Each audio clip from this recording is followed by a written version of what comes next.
রাসূলের দাদু Abdul Muttalib তিনি এমন করে উটগুলো নিয়ে তিনি চড়াচ্ছিলেন, হঠাৎ করে আবরা বাদশার লোকগুলো ওই উটগুলোকে একেবারে ছো মেরে তাই উটগুলোকে নিয়ে তাদের অধীনে করে নিয়েছিল। কিন্তু এই যুবকেরা আবরা বাদশা বলছে এই মক্কার যে লিডার তাকে ডাকো, মক্কার লিডারকে ডাকো।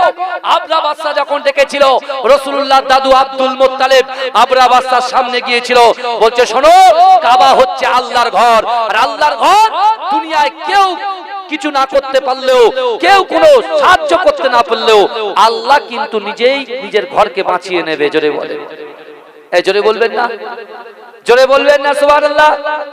তখন আবরা বাদশা বলে শোনো আমার তোমার প্রজারা, তোমার যারা অনুসারী তারা মক্কার জমিন থেকে আমার উটগুলো লুণ্ঠন করেছে, আমার উটগুলো লুণ্ঠন করেছে, এই উটগুলো ফেরত দাও, তোমার সাথে আমার কোনো ঝামেলা নেই। কারণ কাবা ঘর হচ্ছে আল্লাহর ঘর, কাবা ঘর হচ্ছে আল্লাহর ঘর, আল্লাহ হেফাজত করবে। ওই সময় দাদা আব্দুল মুত্তালিব তারাকে উটগুলো যখন দিয়ে দেওয়া হলো, বকরির বাচ্চাগুলো যখন দিয়ে দেওয়া হলো, তিনি যখন আস্তে আস্তে নিয়ে আল্লাহর কাছে দুহাত তুলে বলছে আল্লাহ আপনি তো কাবার মালিক, আল্লাহ আপনার ঘর আপনি হেফাজত করবেন, এই বিশ্বাস আমি আব্দুল মুত্তালিবের অন্তরের মধ্যে আছে। জোরে বলে। ওদিকে আবরা বাদশা হস্তি বাহিনী নিয়ে যখন অ্যাটাক করতে গেল, আল্লাহ পাক আবাবিল নামক একটা ছোট্ট পাখি দ্বারা, এই শুনছেন, সরিষার দানার টুকরো পরিবারে আল্লাহ পাক তাদের ঠোঁটের উপর দিয়ে এমন ভাবে ফেললো, বিশ্বাস করুন ওই সরিষার দানার টুকরো পরিমাণ যার মাথায় পড়েছে, ওই মাথা দিয়ে ভেতর দিয়ে এসে একদম আপনার পায়খানার রাস্তা দিয়ে সব নাড়ি ভুড়ি গুলো বেরিয়ে গেছে, পুরো শেষ। কে বাঁচালো? এই হিস্ট্রি গুলো তারা শুনে না। আল্লাহ বলছে আমি মাঝে মাঝে আঙুলটাকে একটু বেঁকিয়ে দিই, সোজা আঙুলে যখন হয় না আমি আঙুলটাকে কি করি একটু বেঁকিয়ে দিই। আমার ভাইরা বিশ্বাস করেন, আমাদের বিশ্বাস রাখতে হবে আল্লাহ যা কিছু সৃষ্টি করেছে কুন ফায়াকুনের মাধ্যমে সৃষ্টি করেছেন। জোরে বলুন, জোরে বলবেন না ভাইজান, আর জোরে হবে না, আর চিৎকার দিয়ে হবে না সুবহানাল্লাহ। না রে দেখবে কত সহজ, কত সহজ। আজকে দুনিয়ার জমিনে আমি আপনি আমরা যা মন গড়া জিনিস আছে সেটাই করে বেড়াচ্ছি, কিন্তু রাসূল বলছে তোমরা ততক্ষণ পর্যন্ত পূর্ণ ঈমানদার হতে পারবে না। তোমাদের জীবনের থেকে সন্তান বাদ দাও, কেউ জীবনের থেকে তার সন্তানকে ভালোবাসে? বাপের যখন গ্যাসের যন্ত্রণা শুরু হয় তখন আব্বাজান আব্বাজান করলে আব্বার তখন ওই খেয়াল থাকে না, তখন ওই পেট নিয়ে থাকে। এই কথা ঠিক বলছি না ভুল বলছি? আব্বা কথা বলো, আব্বা কথা বলো, মা কথা বলো, মা কথা বলো, আত্মর মা কথা বলো। আল্লাহর কোরআন বলছে ওয়াজাআত সাকরাতুল মাউত বিল হক, মৃত্যুর যন্ত্রণা সত্য, মৃত্যুর যন্ত্রণা সত্য। বিশ্বাস করুন এই যুবকেরা, ভাইয়েরা, বোনেরা, নবী ঈসা আলাইহিস সালাতু ওয়াস সালাম, নবী ঈসা আলাইহিস সালাতু ওয়াস সালাম মরা মানুষকে জিন্দা করত। কথা ঠিক না ভুল ভাইজান? মরা মানুষকে জিন্দা করত না? তা তার অনুসারীরা বিশেষ করে নবী ঈসা আলাইহিস সালাতু ওয়াস সালামের কাছে কিছু ঈসাইরা এসে বলছেন শুনেন আপনি তো টাটকা টাটকা কবর থেকে মরা মানুষ জিন্দা করেন, একবার চলুন পুরনো কবর থেকে একটা মরা মানুষকে জিন্দা করে দেখান তো দেখি। তা বলো চলো, যত পুরনো কবর আছে সেই কবর আমাকে নিয়ে চলো। একটা টিলার উপরে নিয়ে গেল পুরনো কবর, তা সেই কবরের সামনে দাঁড়িয়ে শুধু বলেছে কুম বিইজনিল্লাহ, আল্লাহর হুকুমে তুমি দাঁড়িয়ে যাও। কবরবাসীর কবর ফেটে কবরওয়ালা দাঁড়িয়ে গেছে। ভাই এখন যদি একটা কবর থেকে লোক ওঠে, এখানে একটা লোক থাকবে বলে মনে হয়?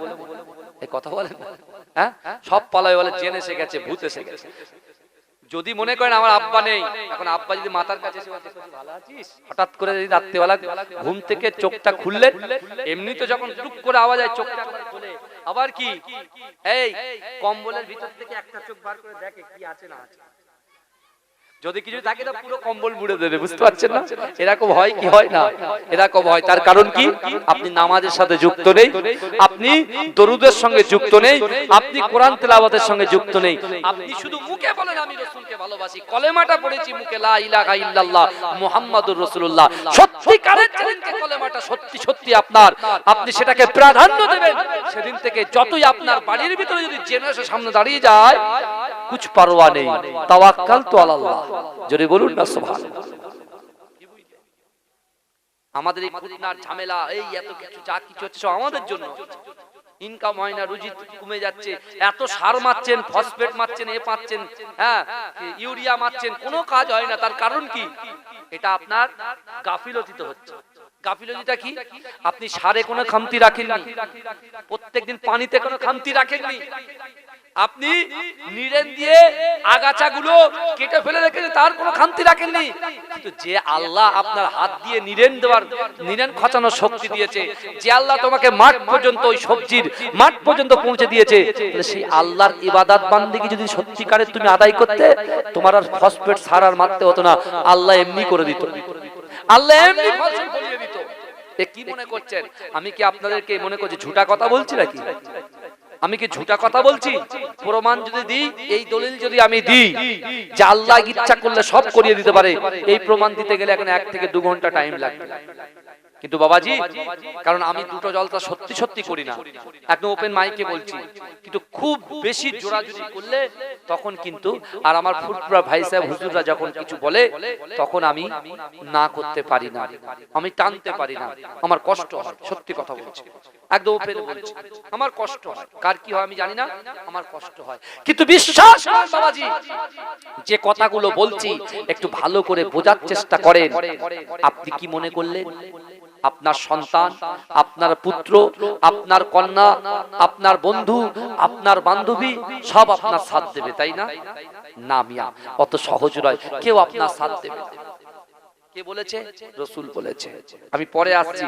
কিন্তু হযরত ঈসা আলাইহিস সালাতু ওয়াস সালাম যে কবরের সামনে বলেছিল কুম বিইজনিল্লাহ, আল্লাহর হুকুমে তুমি দাঁড়িয়ে যাও, ওই কবর পেটে যে দাঁড়িয়েছেন, যে দাঁড়িয়েছে তিনি কে জানেন? তিনি নবী নূহ আলাইহিস সালাতু ওয়াস সালামের ছেলে সাম। এই বুঝতে পেরেছেন? খুব পরিচয় হলো, বাক্যলাপ হলো।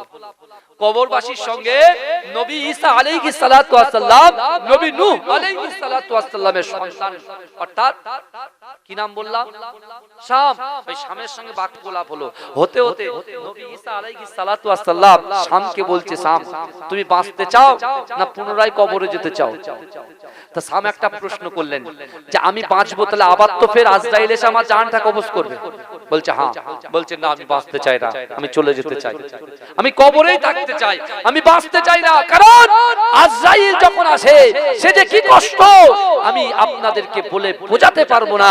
শাম বলছে না না না, আমি দুনিয়াতে আর বাঁচতে চাই না, কারণ আজরাইলের জান কবজটা আমি আর শাম সহ্য করতে পারবো না। চিন্তা করে। কিন্তু আমার ভাই জানেরা, হে নবী পাকের উম্মত উম্মতিরা, হে নবী দেবানরা, আমার আপনার নবী দয়া নবী জনাবে মুহাম্মদুর রাসূলুল্লাহ সাল্লাল্লাহু আলাইহি ওয়াসাল্লাম সাহাবাদেরকে বলেছিলেন, হে আমার সাহাবারা, আমি রাসূলুল্লাহ তোমাদেরকে জানিয়ে দিলাম, না না না, তোমাদের সঙ্গে ওই কবর পর্যন্ত 3টে জিনিস যাবে। হে যুবকেরা, হে নবী পাকের উম্মত উম্মতিরা, আমার আপনার নবী দয়ার নবী সোনার নবী জনাবে মুহাম্মদুর রাসূলুল্লাহ সাল্লাল্লাহু আলাইহি ওয়াসাল্লাম বললেন, হে আমার সাহাবারা, তোমাদের জন্য, তোমাদের সাথে ওই কবর পর্যন্ত 3টে জিনিস যাবে। 1 নম্বর, তোমার সন্তান যাবে, তোমার পরিবার যাবে, তোমার বন্ধুগুলো যাবে, তোমার পাড়োশিগুলো যাবে।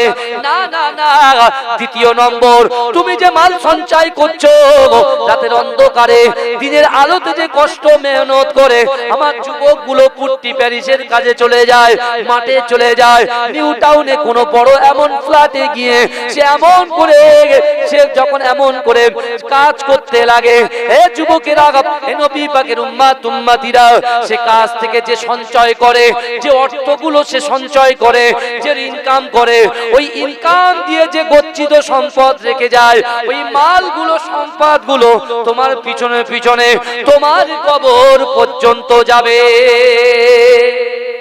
কি বুঝলেন? 1 নম্বর কি যাবে? নিজের পরিবার, সন্তান যাবে, বড় ছেলে, ছোট ছেলে, মেজো ছেলে, সেজো ছেলে, এরা যাবে। অসুবিধা হচ্ছে না তো? বড় মেজো সেজো যে কটা ছেলে আমার আব্বার, আমরা 10 ভাই বোন। কয় ভাই বোন? 10 ভাই বোন। আমরা 7 ভাই 3 বোন। আমার আব্বা ইন্তেকাল করেছে, কবরের সাথে সাথে গিয়েছি 7 ভাই। মেয়েরা দূর থেকে মুখ বন্ধ করে, গলার আওয়াজ তো বাইরে বার করা যাবে না, যাবে কি বলেন না? মাইয়েতকে রেখে হেলেন দুলে কান্না যাবে? অবশ্যই। আমার বাপের কষ্ট দুঃখ থেকে আপনার কষ্ট হবে বেশি না? আমার হবে, কিন্তু এটা তো শরিয়ত তো পারমিশন দেয়নি মা, শরিয়ত তো পারমিশন দেয়নি। আপনি যে কান্না করছেন, এই কান্নার সুরটা যদি আপনি কোরআনের সুরটা সূরা ইয়াসিন আপনার বাপের লাশের পাশে যদি পড়েন, আপনার বাপের লাশটা ঠান্ডা হবে, শান্তি পাবে। জোরে বলেন। বাবাজি, আমার রাসূল বলেছে যে যখন মাইয়েতকে কবরে রেখে চলে আসা হয়, বাড়িওয়ালা, বন্ধু, পড়োশি, গ্রামবাসী যখন মিনহা খলাকনাকুম ওয়া ফিহা নুঈদুকুম ওয়া মিনহা নুখরিজুকুম তারাতান উখরা বলে তিন মুঠো মাটি দিয়ে যখন তারা বাড়ির দিকে, তাহলে কবরের দিকে পিঠ দিয়ে বাড়ির দিকে যখন এগোয়, ওই কবরবাসী যিনি যাকে কবরস্থ করা হলো, তার সন্তানের পায়ের আওয়াজ, তার বন্ধুর পায়ের আওয়াজ, তার পড়োশির পায়ের আওয়াজ সে নিজে কানে শুনতে পায়, নিজে কানে শুনতে হয়, কিন্তু কিছু বলতে পারে না। কারণ কি? কারণ হচ্ছে আমরা যখন কবর ছেড়ে দিই, দুইজন ফেরেশতা চলে আসে। এই যে আমরা যারা জলসা শুনছি আর যারা জলসা শুনছি না, যারা জলসাটাকে গুরুত্ব দিয়েছি, যারা গুরুত্ব দিচ্ছি না, আমাদের দুইজনের ভিতরে কিন্তু আসমান জমিন ডিফারেন্স। এই মুহূর্তে একটা বেনামাজি যদি এই জান্নাতের বাগানে ইন্তেকাল করে, তার ক্ষমা হয়ে যাবে। জোরে বলুন। কারণ আপনি দিনের তালাশে এসেছেন, জিহাদে এসেছেন, যে আমি একটু কোরআন শুনবো। তা আমি কোরআনে আয়াত কি পড়েছি? আমি একটা আয়াত পড়েছি, ওয়ালিমান খাফা মাকামা রাব্বিহি জান্নাতান। তার আয়াতের মানে হলো যে আল্লাহর সামনে কাল কিয়ামতের মাঠে যে বান্দা দাঁড়ানোকে ভয় করবে আল্লাহর সামনে, আল্লাহ তাকে দুটো জান্নাত দেবে। এক, তাহলে আমাদের ভয় কি? ভয় এমন ভয় করতে হবে না, আজান শোনার সাথে সাথে এমন ভয় করতে হবে, আজান শোনার সাথে সাথে নামাজের জন্য প্রিপারেশন নিতে হবে। এমন ভয় অর্জন করতে হবে, সাথে সাথে যখন কোনো নজর কোনো খারাপ জায়গায় যাবে, যে না আল্লাহ দেখছেন, নজরটা সরিয়ে নিতে হবে। চার দেওয়ালের ভিতরে দরজা বন্ধ, জানালা বন্ধ, কেউ নাই, জেনার মাত্রা বাড়বে, তখন বলতে হবে যে আল্লাহ আছে। কারণ আল্লাহ কোরআনে বলছে, বান্দা নাহনু আকরাবু ইলাইহি মিন হাবলিল ওয়ারিদ। আল্লাহ বলছে, বান্দা তোমাদের ঘাড়ের শিরা, উপশিরার থেকে অতি নিকটবর্তী আমি আল্লাহ তোমাদের সাথে আছি। জোরে বলুন। তাহলে সেখানে আল্লাহ আছে। তাহলে এই কোরআনে আয়াত, কোরআন শরীফে 6666টা আয়াত আছে। কথা ঠিক না ভুল বাবাজি? সব আয়াত যে আপনি শুনে বাড়ি যাবেন তা তো হবে না, এই একটা আয়াত নিয়ে বাড়ি যাবেন। আপনি যখন লটারির কাছে যাচ্ছেন, জুয়ার কাছে যাচ্ছেন, শরাবের কাছে যাচ্ছেন, সুদের কাছে যাচ্ছেন, হারামের কাছে যাচ্ছেন, পরকিয়া করতে যাচ্ছেন, আপনি ভাবুন যে দুনিয়ার মানুষ তো দেখতে পাচ্ছে না, বিচার তো আল্লাহ করবে। দুনিয়াটা তো সাময়িক সময়ের জন্য। আমরা যেমন চাষ করি ফসল ভালো তোলার জন্য, তা আল্লাহ আমাদেরকে জান্নাতটা কেনার জন্য, জান্নাত পাওয়ার জন্য দুনিয়ায় পাঠিয়েছে। কিন্তু আমরা জান্নাতকে না পাওয়ার চেষ্টা করে, আমরা জান্নাতকে পাওয়ার চেষ্টা কেউ না করে আমরা দুনিয়া পাওয়ার চেষ্টায় মেতে উঠেছি। আবার দেখেন আল্লাহ কোরআনে বলছেন, আলহাকুমুত তাকাসুর হাত্তা যুরতুমুল মাকাবির। প্রাচুর্য, লোভ, লালসা, ধন সম্পত্তি যতক্ষণ পর্যন্ত মন থেকে তাদের আশা জাগবে না, অর্থাৎ সে কবর পর্যন্ত চলে যাবে, তাও আশা মিটবে না। সেখানে আপনি কবরে যাবেন, সেখানে গিয়ে বলবে, ভাই তোর ব্যবসা কেমন হয়েছে? ঠিক আছে, এই পাট তুলেছিস, ধান তুলেছিস, বেগুন তুলেছিস, ঝাল তুলেছিস, এসব কথা আলোচনা হয়, পার্থিব আলোচনা। কিন্তু আমার ভাই জানেরা, এ নবী পাকের উম্মত উম্মতিরা, এ নবী দেবানারা, আল্লাহ রাসূল সাল্লাল্লাহু আলাইহি ওয়াসাল্লাম যে তিনটে বিষয়ের কথা বললেন, না না না, মাইয়েতের সাথে সাথে তিনটে জিনিস যাবে। একটার সন্তান যাবে, বন্ধু যাবে, তার পড়োশি যাবে। দ্বিতীয় নম্বর, যে গচ্ছিত সম্পদ সে রেখেছে তার মালগুলো তার সঙ্গে যাবে। তৃতীয় নম্বর, সে যে রাজ্যকে আমল করেছে, জান্নাতের বাগানে বসে আল্লাহ জিকির করেছে, বাড়ির ভিতরে মাসাল্লা বিছিয়ে নামাজ আদায় করে আল্লাহর কাছে দোয়া চেয়েছে, আল্লাহ পাক না না না, আপনি আমাকে এমন করে মৃত্যু দেবেন না, কুকুর বিড়ালের মতো মৃত্যু দেবেন না। ওগো রব্বুল আলামিন আল্লাহ, আপনি যখন আমাদের মৃত্যু দেবেন, কলেমা পড়তে পড়তে মৃত্যু দেবেন, আল্লাহ আমাদের আমল করার তৌফিক দেবেন। এ যুবকেরা, এই দুনিয়ার জমিনে যারা দান খয়রাত করেছে, মা বাপকে ভালোবেসেছে, সন্তানের হক আদায় করেছে, বাপের হক আদায় করেছে, স্বামী স্ত্রীর হক আদায় করেছে, এ যুবকেরা এক কথায় হুকুকুল্লাহ, হুকুকুল ইবাদ, আল্লাহর হক আর বান্দার হক যারা এমন করে আদায় করে কবরে গেছে, ও যুবকেরা, তার সঙ্গে তার আমল কবর পর্যন্ত যাবে। তাহলে কবর পর্যন্ত গেল কটা জিনিস? তিনটে। সন্তান গেল, মাল গেল, আর আমল গেল। কিন্তু আমার ভাই জানেরা, এ নবী পাকের উম্মত উম্মতিরা, এ নবী দেবানারা, ওই সময় দয়ান নবী রাসূলুল্লাহ সাল্লাল্লাহু আলাইহি ওয়াসাল্লাম সাহাবাদেরকে বলতে লেগেছে, আমার সাহাবারা, না না না, যখন এমন করে ওই মাইয়িতকে কবরের মধ্যে শুইয়ে দেওয়া হবে, ও যুবকেরা, আমার আপনার লাশটা যখন কবরের মধ্যে শায়িত করা হবে, মাতফান করা হবে, মিনহা খলাকনাকুম ওয়া ফিয়া নুঈদুকুম মিনহা নুখরিজুকুম তারাতান উখরা বলে তিন মুঠো মাটি যখন দেওয়া হবে, এ যুবকেরা, ওই মাটি দেওয়ার সাথে সাথে আপনার বাঁশ দিয়ে বেড়া দিয়ে কবরটাকে এমন করে অন্ধকার করে দেওয়া হবে, আর ওই বেড়ার উপরে মাটি দেওয়া হবে। মাটি যখন দেওয়া শেষ হয়ে যাবে, এ যুবকেরা, মায়েরা, বোনেরা, একটু ভালো করে কানটা খাড়া করে শুনে রাখুন, না না না, যখন এমন করে আপনাকে শায়িত করা হবে, মাতফান করা হবে, সর্বপ্রথমে আপনাকে মাটি দিয়ে আপনার সন্তানগুলো কবর ছেড়ে বাড়িতে চলে আসবে, তারা আপনার কেউ সাথ দেবে না। দ্বিতীয় নম্বর, তুমি যে মাল সঞ্চয় করেছো, তখন রাকিবুল আজিজ বলছিল, আবু জাহ সিদ্দিকী আমার ভাইজান যখন বলছিল, বাবা দোকান ছেড়ে চলে এসো, মাঠ ছেড়ে চলে এসো, মিনি মার্কেট থেকে চলে এসো, তখন অনেকে মন্তব্য করেছিল, না না না, ও জলসায় গিয়ে কোনো লাভ হবে না, না না না, আমার ছেলে আছে, আমার ছেলেকে কি এনারা খাওয়ায়, আমার ছেলেরে কি এনারা পড়ায়, আমার ছেলের স্কুলের মাইনে কি এরা দেয়। এ যুবকেরা, একটু ভালো করে বোঝার চেষ্টা করো, তুমি যে সঞ্চয় করেছো, ওই মালগুলো তোমার সন্তানের পিছন পিছন চলে আসবে। এ যুবকেরা, এবার আপনি চিন্তা করেন যে মারের জন্য আপনি নামাজ ছেড়েছেন, আপনি দান খায়রাত ছেড়েছেন, আল্লাহর রাসূলের মুহাব্বত ভালোবাসা ছেড়ে দিয়েছেন, আল্লাহর ভয় ছেড়ে দিয়েছেন, সন্তানের জন্য মাল ইনকাম করেছেন, সম্পত্তি গচ্ছিত করেছেন, কিন্তু দুটোই আপনাকে ছেড়ে চলে আসলো, কবরে আর কি থাকলো? ও যুবকেরা, আপনি যে রাত জেগে ইবাদত করেছেন, একটা ঘন্টা নিজের মূল্যবান সময়টাকে খরচ করে জান্নাতের বাগানে বসে বসে একবার কলেমা পড়েছো, একবার তাকবীর দিয়েছো, একবার আলহামদুলিল্লাহ বলেছো, একবার আল্লাহু আকবার বলেছো, এই আমলটা তোমার কবরে তোমার সঙ্গে থেকে যাবে। এই জোরে বলেন, এবারে বলেন, আমার এবারে বুঝিয়ে দাও, তাহলে এবার কি হবে? উপায় কি? উপায় কি? উপায় কোরআনকে জিজ্ঞাসা করুন, উপায় বলে দেবে। জোরে বলুন, জোরে বলেন, তাকবীর দান, নারে তাকবীর, নারে তাকবীর, মাসলাকে মুজাদ্দিদ জামান, মুজাদ্দিদ জামানের হক সিলসিলা, নারে তাকবীর।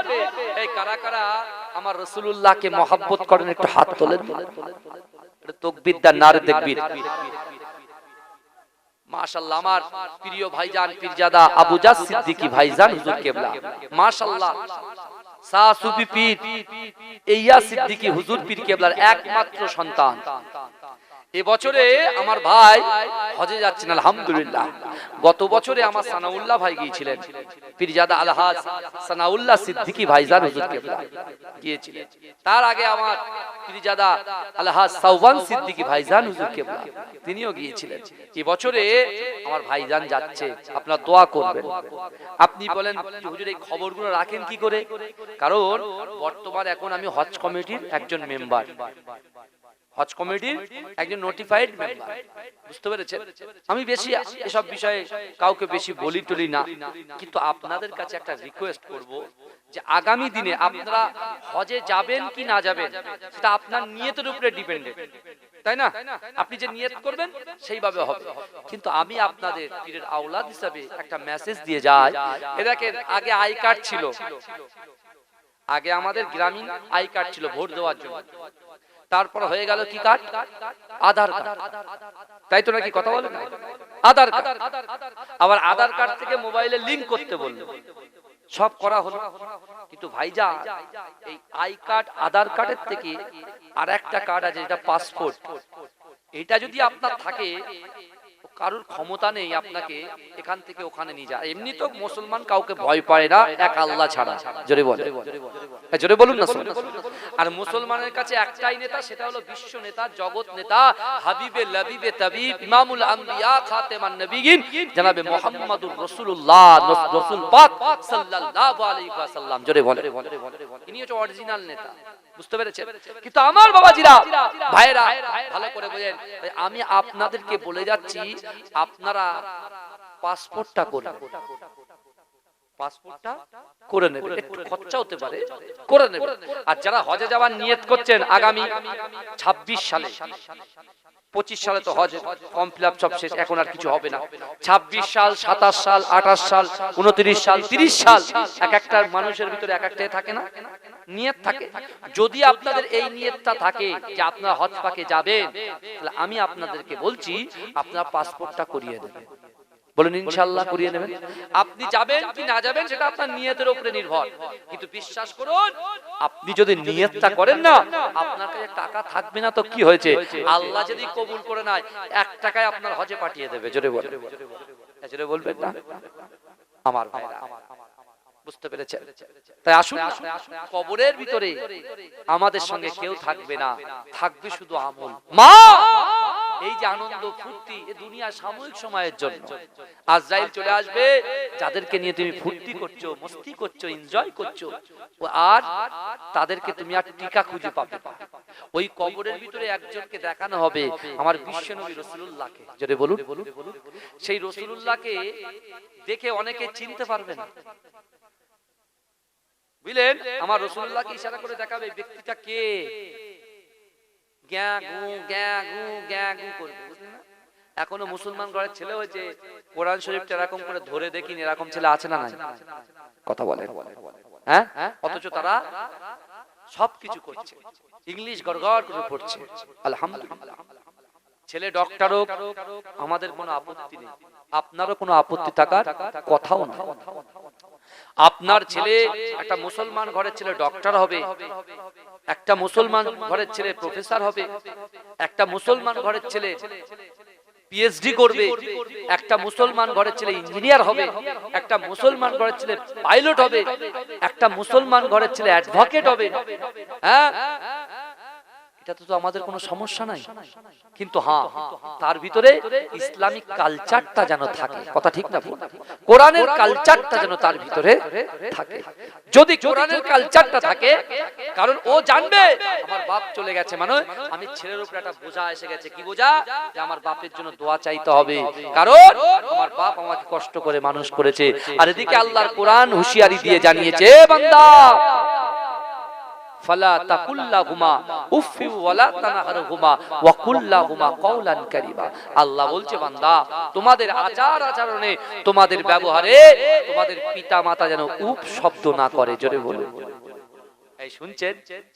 যেমন মা বাপ বেঁচে থাকা কালীন আমরা যে কষ্টগুলো দিয়েছি, মা বাপ উফ আহ বলছে এই ছেলে কেন আমি জন্ম দিয়েছি, এই যে কথাগুলো তারা বলেছেন, তার মানে কি আপনার উপরে অতুষ্ট হয়ে তারা এই কথাগুলো প্রয়োগ করেছে। তারা চান না কোন মা তার সন্তানকে খারাপ ভাবে না। আমরা বড় ভাই ছোট ভাই বলি, ছোট ভাই বলে আমার মা ছোট ভাইকে বেশি ভালোবাসছে, এটা কিন্তু ভুল। আমার বড় ভাইকে যখন মা কানে কানে কথা বলছে, আমি ছোট ভাই বলছি আমার মা আমার বড় ভাইয়ের সাথে কানে কানে কথা বলছে, তার মানে আমার থেকে বেশি ভালোবাসছে না। মা বাপের কাছে সবাই সমান, সবাই। তাহলে সেই মাটা কবরে চলে গেছে, বাপটা কবরে চলে গেছে, আপনার কর্তব্য কি?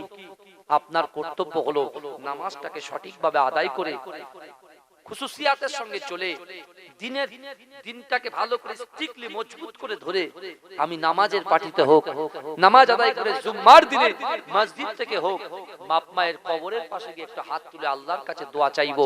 যদি আপনি আপনার জিন্দেগিতে বেঁচে থাকাকালীন আপনার পিতামাতার জন্য দোয়া চেয়ে যান, আপনার সন্তান আপনি ইন্তেকালের পরে সেও দোয়া চাইবে। জোরে বলুন। আর নতবা কি বলেছি, বাপের গলায় দড়ি দিয়ে ঘোরাতে প্রথমে বলেছি, তখন দু তিনটে লোক বসেছিল বাবাজি, আমি প্রথমে বলেছিলাম বাপের গলায় দড়ি দিয়ে টেনে টেনে নিয়ে যাচ্ছে ছেলে, আর ছেলে বলছে ছেলে এই বটগাছ পর্যন্ত আমি আমার বাপকে এনে এখানে রেখেছি, তুই এই পর্যন্ত রাখ, আর বাড়াস না। আমার ভাই জানেরা, এ নবী পাকের উম্মত উম্মতিরা, এ নবী দেবানরা, আমাদেরকে পরিবর্তন হয়ে যেতে হবে। আমরা যদি পরিবর্তন না হয়, এ যুবকেরা, কোনো কাজে শান্তি আসবে না, মনে শান্তি আসবে না, ব্যবসায় শান্তি আসবে না। ও যুবকেরা, ফ্যামিলিতে শান্তি আসবে না। ফ্যামিলিতে যদি শান্তি পেতে চাও, ব্যবসায় যদি শান্তি পেতে যাও, নিজের শারীরিক অবস্থায় যদি শান্তি পেতে যাও, ও যুবকেরা, কোরআনের কাছে এসো, ওই কোরআন তেলাওয়াত করো, নামাজের পার্টিতে নামাজ আদায় করে আল্লাহর কাছে নিজের অর্থের কথা, মনের কথা, কষ্টের কথা, বেদনার কথা আল্লাহকে যদি শেয়ার করতে পারো, ও যুবকেরা, আমার আল্লাহ পাক দেখে নেবে আমার বান্দা আমাকে কতটা ভালোবাসে, আমার বান্দা আমার হাবিবুল্লাহকে কতটা ভালোবাসে, আমার বান্দা আমার হাবিবুল্লাহকে কতটা ভালোবাসে, আমার বান্দা আমার নবীকে কতটা ভালোবাসে। এ যুবকেরা, কেমন ভাষা ভালোবেসেছিল হযরত ওমর ইবনুল জামু, আল্লাহর রাসূল যখন বদরের যুদ্ধে যাবে, এ যুবকেরা, আল্লাহর রাসূলের কাছে হযরত ওমর ইবনুল জামু গিয়ে বলছে, ইয়া রাসূলুল্লাহ, হাবিবাল্লাহ, আমার মনে তামান্না ছিল আমি বদরের যুদ্ধে আপনার সঙ্গে যাব, আপনার সামনাসামনি যাব, কাফের গুলো, বেঈমান গুলো যখন তীর ছুড়বে, আমি ওমর ইবনুল জামু আমার বুকে আপনার তীরটা লাগার আগে আমার বুকে যেন তীরটা এসে লাগে। জোরে বলে, কিরা মোহাব্বত করেছে দেখেন। আল্লাহ পরীক্ষা করছেন ওমর ইবনুল জামুকে। জোরে বলুন না, আমাদেরও করছে। আমার ভাই জানেরা, এ নবী পাকের উম্মত উম্মতিরা, এ নবী দেওয়ানরা, বিশ্ব নবী রাসূলুল্লাহ সাল্লাল্লাহু আলাইহি ওয়াসাল্লাম ওমর ইবনুল জামুকে কাছে ডাকলেন, ও বাবা ওমর ইবনুল জামু, তুমি একটু আমার কাছে এসো বাবা। না না না, বদরের যুদ্ধে তোমার যাওয়া হবে না, কারণ তোমার এক পা খোড়া। ও বাবা ওমর ইবনুল জামু, তুমি কি জানো গো, ওই যুদ্ধের ময়দানে মানুষগুলো অনেকভাবে আক্রমণ করে, ওই মানুষগুলো তাড়িয়ে তাড়িয়ে আক্রমণ করে, তোমার তো একটা পা নাই বাবা, তুমি এমন করে বদরের যুদ্ধে গিয়ে তুমি তো লড়াই দিতে পারবে না বাবা, তুমি এখানে থাকো। কিন্তু না না না, তুমি এটা মনে করো না তুমি খোড়া বলে আমি তোমাকে নিয়ে যাই না, আমি রাসূলুল্লাহ ওমর ইবনুল জামু, তোমার উপরে আমি রাসূলুল্লাহ খুশি, কারণ তুমি খোড়া মানুষ, তুমি নিয়ত করেছো। জোরে বলুন, জোরে বলবেন না। রাসূলুল্লাহ যখন বলছে নিয়ে যাব না, যারা সত্যি সত্যি ভালোবাসে তারা আর বলে না না নিয়ে যেতে হবে, নিয়ে যেতে হবে, রিকোয়েস্ট করে, এই বলে, এটাই হচ্ছে অরিজিনাল ভালোবাসা, এটাই হচ্ছে অরিজিনাল ভালোবাসা। আমার মুজাদ্দিদ জামানদার হুজুর পীর কেবলা রাহমাতুল্লাহ আলাইহি, তাকে আমাদেরকে ভালোবাসতে হবে না, হবে না কথা বলে, ভালোবাসতে হবে না, হবে না কথা বলে, ভালোবাসতে হবে, তার আওলাদ গুলোকেও ভালোবাসতে হবে। তাকবীর দার নারে তাকবীর, নারে তাকবীর। মাসলাকে মুজাদ্দিদ জামান পীরজাদা আবুজার সিদ্দিকী ভাইজান হুজুর কেবলা, পীরজাদা আবুজার সিদ্দিকী ভাইজান হুজুর কেবলা, নারে তাকবীর, নারে